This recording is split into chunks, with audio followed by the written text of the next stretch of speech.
Hello दोस्तों, स्वागत है आप लोगों का आज की इस वीडियो में। दोस्तों, इस वीडियो में मैं आप लोगों को क्लास 12th बायोलॉजी में मेंडल के प्रभाविता के जो नियम है दोस्तों मैं आप लोगों को बहुत ही अच्छी तरीके से आसान भाषा में दोस्तों समझाने की कोशिश करूंगा। तो आप लोग एक बार चैनल को सब्सक्राइब कर लीजिए एंड वीडियो को लाइक कर लीजिए और बढ़ते हैं दोस्तों वीडियो में आगे की ओर। दोस्तों, आप लोग समझिएगा, सबसे पहले मेंडल के प्रभाविता के नियम है क्या। दोस्तों जो है मोस्ट वांटेड है, आपको लिखनी पड़ेगी है। और इसके बाद दोस्तों ये जो तीनों इसके नियम होंगे वो उन नियमों को दोस्तों हम समझाएंगे आप लोगों को। ठीक है, तो आप लोग दोस्तों अच्छी तरीके से समझिएगा और वीडियो को लास्ट तक देखिएगा, तभी दोस्तों आप लोग इस वीडियो का लाभ उठा सकते हो। मुझे दोस्तों यहाँ पे देखो लिखा हुआ है, 20वीं सदी के मध्य वर्षों में आनुवांशिकता को समझने के संबंध में ग्रीगोर मेंडल ने उद्यान मटरों में 7 वर्षों तक, ठीक है 7 वर्षों तक मतलब कि दोस्तों 1856 से लेकर 1863 तक संकरण, ठीक है, तो संकरण के प्रयोग किए।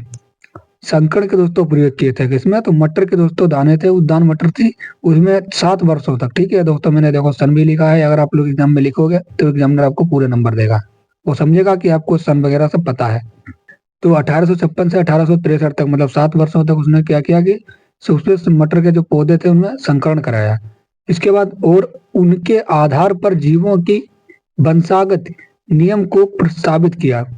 और दोस्तों उनमें जो वंशागत के दोस्तों जो नियम होते हैं उन्हें प्रस्तावित किया। जैसे कि दोस्तों जीवों में वंशागत नियम होते हैं, जैसे कि एक पीढ़ी के बाद दूसरी पीढ़ी आती है, उसके बाद दूसरी की पीढ़ी के बाद दोस्तों तीसरी पीढ़ी आती रहती है।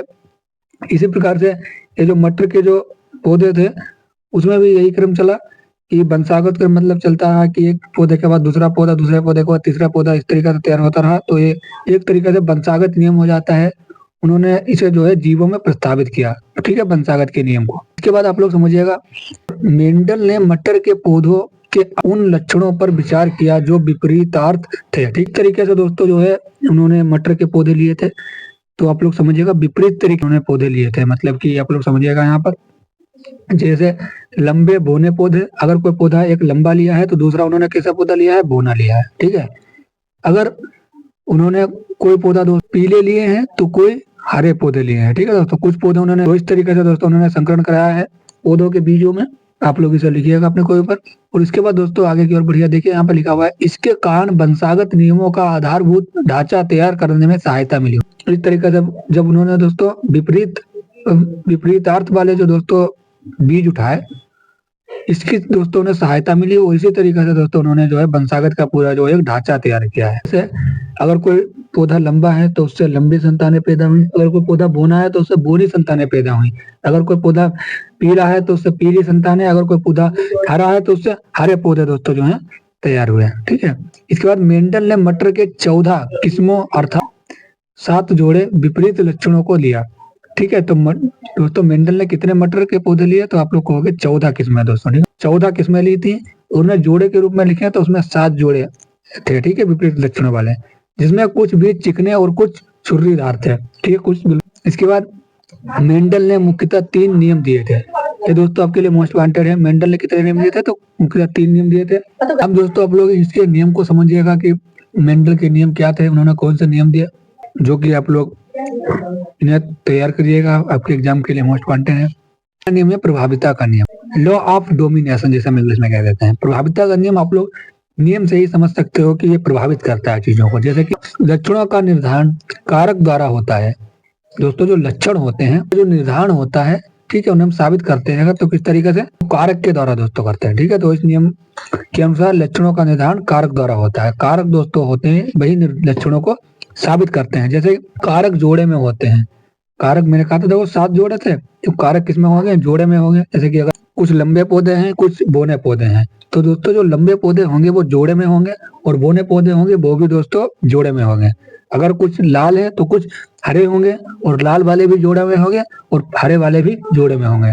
इस तरीके से दोस्तों जो भी चीजें होंगी सभी चीजें जोड़े में होगी, प्रभाविता का नियम कहता है। यदि कारक जोड़े के 2 सदस्य असमान हो, कारक के दोस्तों जो जोड़े होते हैं अगर उनके 2 सदस्य कैसे असमान हो, असमान आप लोग समझते होंगे मतलब कि समान ना हो, अलग अलग हो। ठीक है, इसके बाद इसमें एक कारक दूसरे कारक पर प्रभावी हो जाते हैं। अगर दोस्तों 2 सदस्य हैं किसी जोड़े में और दोनों दोस्तों अगर असमान है तो उसमें जो एक कारक होता है वो दूसरे कारक पर क्या हो जाता है, प्रभावी हो जाता है। मतलब कि एक कारक जो है वो दूसरे कारक को प्रभावित करता है। आप लोग समझिए, जैसे कोई कारक अगर एक 2 कारक है, मतलब एक बड़ा है एक छोटा है, और बड़ा वाला कारक जो है वो पहले आ गया, छोटा वाला बाद में आया। तो बड़ा वाला दोस्तों जो कारक है वो तो प्रभावित कर रहा है छोटे वालों को ना, क्योंकि वो बड़ा है और पहले आ गया।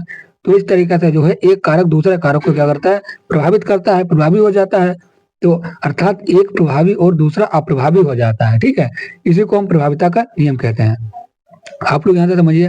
देखिए दोस्तों जो आर आर है ये प्रभावी दोस्तों लक्षण वाले पौधे हैं, और ये जो स्मॉल आर है ये अप्रभावी वाले हैं, ठीक है। एक दोस्तों कैपिटल आर और ये स्मॉल आर में है। इसके बाद आप लोग समझिए, देखिए जो कैपिटल आर से यहाँ पर देखो एक कैपिटल आर आ गया, यहाँ से देखो स्मॉल आर से एक स्मॉल आर आ गया, तो आर और आर हो गया दोनों। तो ये दोस्तों F1 पीढ़ी है, मतलब कि ये पहली पीढ़ी है, इसीलिए F1 पीढ़ी से हम क्या गया। तो दोस्तों इसमें कैसे जीन हो गया, तो प्रभावी जीन हो गया, क्योंकि पहले प्रभावी वाला आया बाद में अप्रभावी आया। बड़ा वाला दोस्तों देखो प्रभावित कर रहा है किसे, छोटे वाले को, ठीक है। तो जो कैपिटल आर है वो स्मॉल आर को प्रभावित कर रहा है, इसीलिए प्रभाविता का नियम हो जाएगा, ठीक है। एक कारक जो है वो दूसरे कारक को प्रभावित करता है, इसी को हम प्रभाविता का नियम कहते हैं। आप लोग इस तरीके से याद कर सकते हो कि एक कारक दूसरे कारक को प्रभावित करता है, प्रभाविता का नियम कहते हैं, लॉ ऑफ डोमिनेशन। तो उम्मीद है कि आप लोग पहला नियम मेंडल का समझ गए होंगे, जिसका नाम है प्रभाविता का नियम। इसके बाद दोस्तों दूसरे नियम की ओर बढ़ेंगे और इसे हम अच्छी तरीके से दोस्तों समझने की कोशिश करेंगे। पृथक्करण का नियम, लॉ ऑफ सेग्रीगेशन। पृथक्करण का नियम मतलब इस नियम का तथ्य है कि अलील आपस में घुल मिल नहीं पाते हैं। जो दोस्तों अलील होते हैं वो आपस में घुल मिल नहीं पाते हैं। अलील मतलब कि जो कारक होते हैं दोस्तों वो आपस में मिल नहीं पाते हैं, ठीक है, घुल मिल नहीं पाते वो। F2 पीढ़ी में फिर से अभिव्यक्त हो जाती है दोस्तों। इसमें देखो दूसरी पीढ़ी तैयार होगी F1 के बाद, F1 पीढ़ी आई, उसके बाद जो दूसरी पीढ़ी आएगी F2 पीढ़ी, उसमें जो दोस्तों अभिव्यक्ति होगी कारकों की वो घुल मिल नहीं पाएगी। जैसे कि आप लोग समझिएगा, भले ही F1 पीढ़ी में एक प्रकट नहीं होता है। F1 पीढ़ी क्या थी दोस्तों कि इसमें था वो स्मॉल वाले पौधे से को प्रभावित करता था।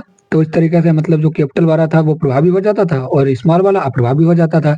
पर जो F2 पीढ़ी होगी इसमें क्या होगा कि भले ही मतलब F1 पीढ़ी में देखो कह रहा है कि ये जो है प्रकट नहीं होता है, स्मॉल वाला प्रकट नहीं होता है, पर इसमें सभी युग्मक समान होते हैं। पर दोस्तों युग्मक तो समान ही होते हैं, आप लोग समझिए।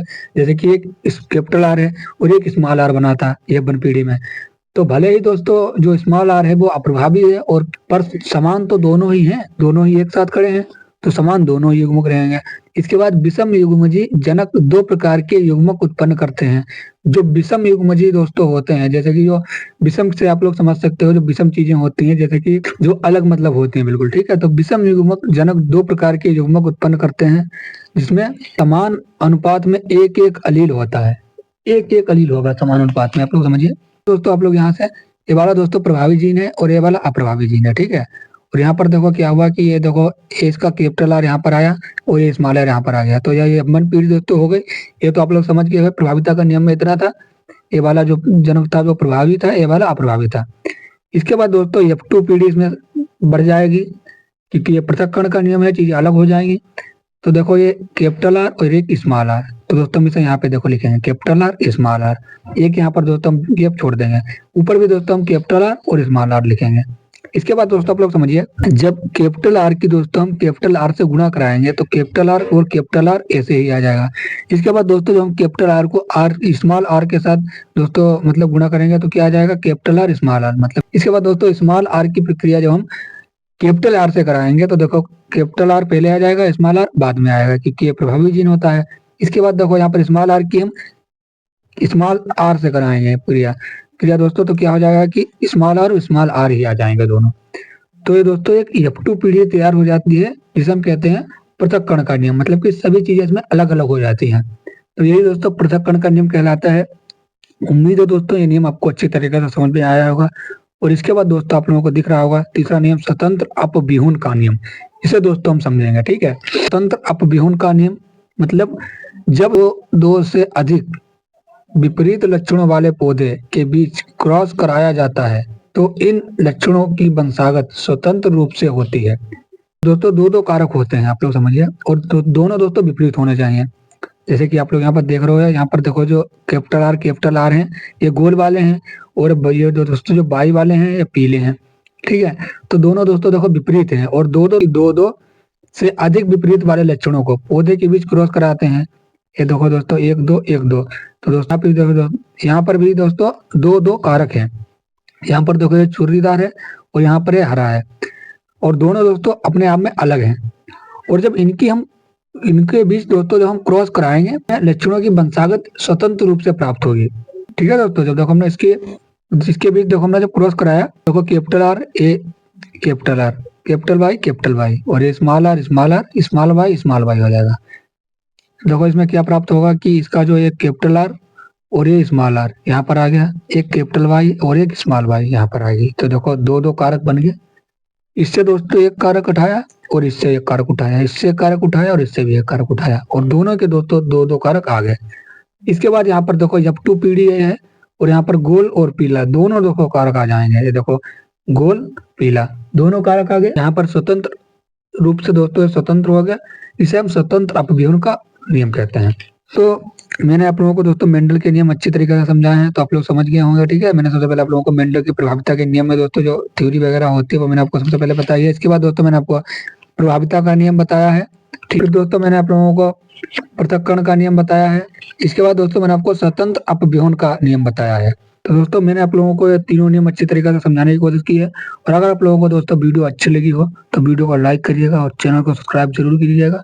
और जो भी दोस्तों आपके बच्चे दोस्तों महत्वपूर्ण टॉपिक हैं बायोलॉजी के, उन 2500 टॉपिक को दोस्तों मैं इसी चैनल पर अपलोड कराने वाला हूं, तो आप लोग साथ में जुड़ सकते हो और अपनी तैयारी को और बेहतरीन कर सकते हो। ये सभी थ्योरी दोस्तों जो मैं आपको लिखाता हूँ बहुत ही महत्वपूर्ण है आपके लिए और बहुत ही आसान तरीके से दोस्तों मैं आप लोगों के लिए ला करता हूँ दोस्तों चीजें, तो आप लोग इसे यहाँ से तैयार कर सकते हो। बाकी आप लोगों को मॉडल वगैरह से दिक्कत होगी तो आप लोग तैयार करोगे।